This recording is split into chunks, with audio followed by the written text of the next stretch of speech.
اعوذ باللہ من الشیطان الرجیم بسم اللہ الرحمن الرحیم۔ فرقان چیپٹر 13 آپ صلی اللہ علیہ وسلم کا بچپن۔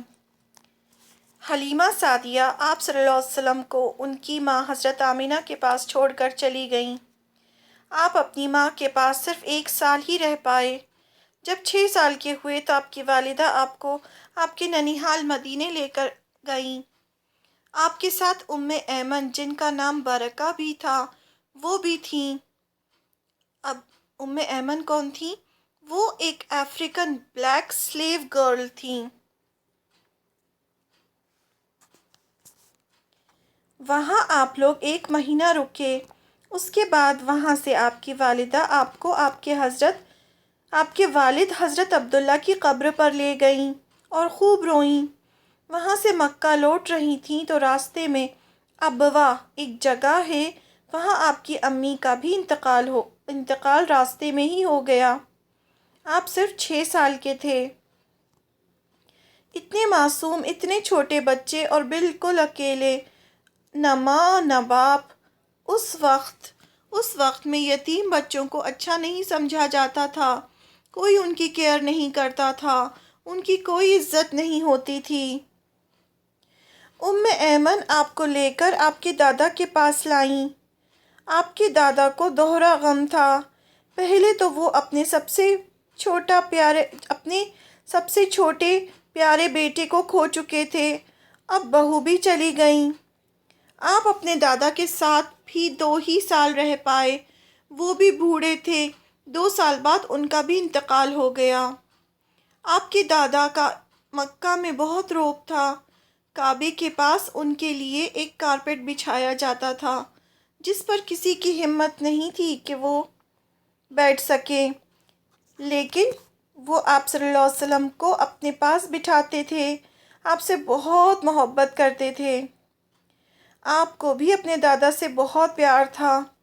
دادا کی کوئی چیز گم جاتی تو آپ فوراً ڈھونڈنے نکل جاتے۔ آپ بچپن سے ہی بالکل الگ تھے۔ آپ کے دل میں لوگوں کے لیے بہت درد تھا۔ آپ کبھی جھوٹ نہیں بولتے تھے، امانت دار تھے۔ 8 سال کے ہوئے تو دادا کا بھی انتقال ہو گیا۔ آپ کے غم بڑھتے جا رہے تھے۔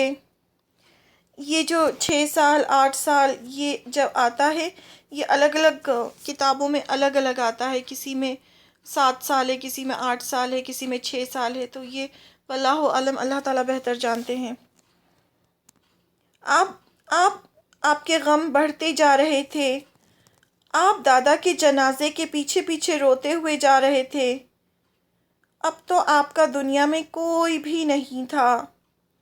ایسے میں ابو طالب جو آپ کے چچا تھے، انہوں نے اپنا شفقت بھرا ہاتھ آپ کے سر پر رکھا اور پھر پوری زندگی مرتے دم تک آپ کا ساتھ دیا۔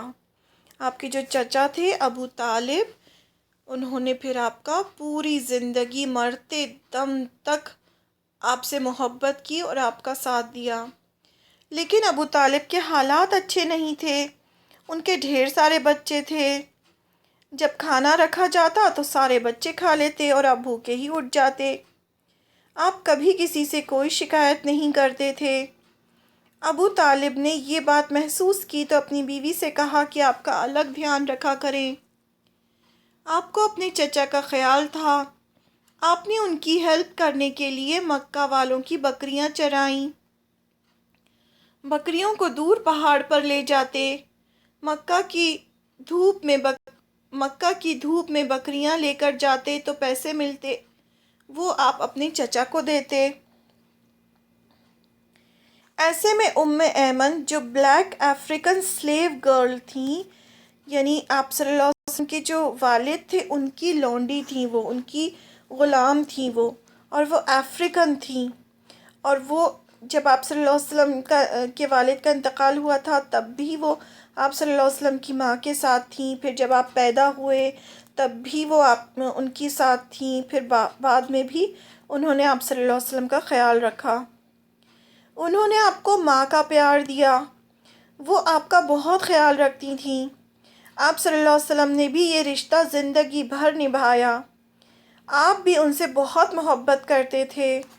ان کی عزت کرتے، ان کا احترام کرتے، پوری زندگی آپ نے ان کا خیال رکھا، ان کا برابر حال چال پوچھنے جاتے، یہاں تک کہ آپ صلی اللہ علیہ وسلم کے دنیا سے جانے کے بعد حضرت ابو بکر صدیق اور حضرت عمر رضی اللہ عنہم، جو اس وقت کے اتنے بڑے خلیفہ تھے، جیسے کہ کنگ ہوتا ہے، وہ بھی ایمن کو وزٹ کرنے جاتے اور ان کا حال چال پوچھتے، کیونکہ آپ صلی اللہ علیہ وسلم ایسا کرتے تھے۔ آپ صلی اللہ علیہ وسلم کے انتقال کے 6 مہینے بعد ان کا بھی انتقال ہو گیا۔ اللہ تعالیٰ جب جس کے دل میں جس کے لیے چاہے ماں کا پیار ڈال دے، ضروری نہیں کہ کسی کو برتھ دینے سے ہی وہ اس کی ماں ہو۔ ام ایمن نے تو انہیں پیدا نہیں کیا تھا، لیکن وہ ان سے آپ صلی اللہ علیہ وسلم سے بہت محبت کرتی تھیں۔ جیسے حضرت آسیہ کے دل میں موسیٰ علیہ السلام کے لیے ڈالا تھا، ان کا چہرہ دیکھتے ہی حضرت آسیہ کو موسیٰ علیہ السلام سے اتنا پیار ہو گیا کہ وہ فرعون سے ٹکرا گئیں۔ جب موسیٰ علیہ السلام ٹوکری میں بہتے ہوئے آئے تھے اور حضرت آسیہ نے ان کو دیکھا، تو اللہ تعالیٰ نے ان کے چہرے پر اتنی محبت ڈالی کہ حضرت آسیہ فرعون تک کو منا لیا انہوں نے کہ اسے ہم اپنا بیٹا بنائیں گے۔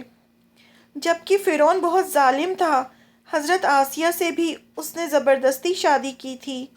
حضرت آسیہ اس سے شادی کرنا نہیں چاہتی تھیں، تو اس نے دھمکی دی کہ اگر اس نے شادی نہ کی تو وہ حضرت آسیہ کی قوم کے سارے لوگوں کو ختم کر دے گا۔ تو حضرت آسیہ سب کی جان بچانے کے لیے اس شادی کے لیے تیار ہو گئیں، لیکن ایک ماں کی محبت نے فرعون جیسے کو بھی جھکا دیا اور وہ موسیٰ علیہ السلام کو اپنے محل میں رکھنے کو تیار ہو گیا۔ جب حضرت آسیہ نے ان کی شہزادوں کی جہاں حضرت آسیہ نے ان کی شہزادوں کی طرح پرورش کی، کس کی؟